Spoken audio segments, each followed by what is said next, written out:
صلو علی الحبیب صلی اللہ تعالی علی محمد صلی اللہ علیہ وسلم۔ الحمدللہ عرفہ میں آج اس مقام پر حاضری ہوئی ہے کہ جہاں حضرت ابراہیم علیہ السلام کو آگ میں ڈالا گیا تھا اور وہ آگ کیسے گلزار بنی۔ سبحان اللہ، واقعہ تو کئی بار پڑھا سنا، آپ کو مچھلیاں بھی نظر آ رہی ہوں گی اس پانی میں۔ مزید تفصیل انشاءاللہ مدنی چینل پر دیکھیں گے کہ کس طرح اللہ تبارک و تعالیٰ نے اپنے نبی کی حفاظت کی اور یہ جگہ آگ جو ہے وہ پانی میں تبدیل ہوئی۔ بتایا جاتا ہے یہ جو مچھلیاں ہیں اس کے اندر، یہ وہ لکڑیاں تھیں، وہ مچھلی بن گئی، آگ پانی بن گئی۔ بہت دور سے حضرت ابراہیم علیہ السلام کو اس مقام پر ڈالا گیا تھا اور آج یہ جگہ گلزار یعنی ایک ایسا شاندار پانی بن چکی ہے۔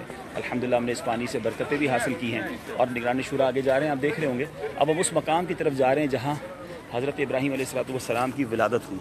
تو انشاءاللہ اس مقام کی بھی زیارت کریں گے۔ کوشش کر رہے ہیں کہ ان مقدس مقامات کی ریکارڈنگز بھی کرتے جائیں تاکہ آپ کو بھی بعد میں مدنی چینل پر دکھا سکیں۔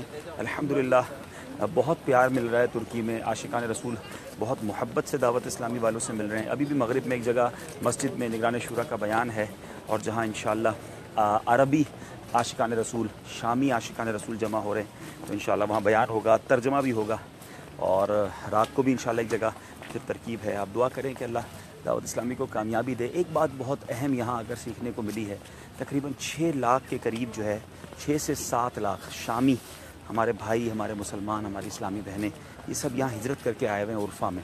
پریشان بھی ہیں، غمزدہ بھی ہیں، بے گھر بھی ہیں۔ ماشاءاللہ کئی عاشقان رسول نے ان کی مدد بھی کی ہے، یہاں کی حکومت بھی مدد کر رہی ہے، لیکن ایک بڑا امپیکٹ جو آیا ہے کہ شامی لوگ، قرآن و حدیث پڑھنے والے علماء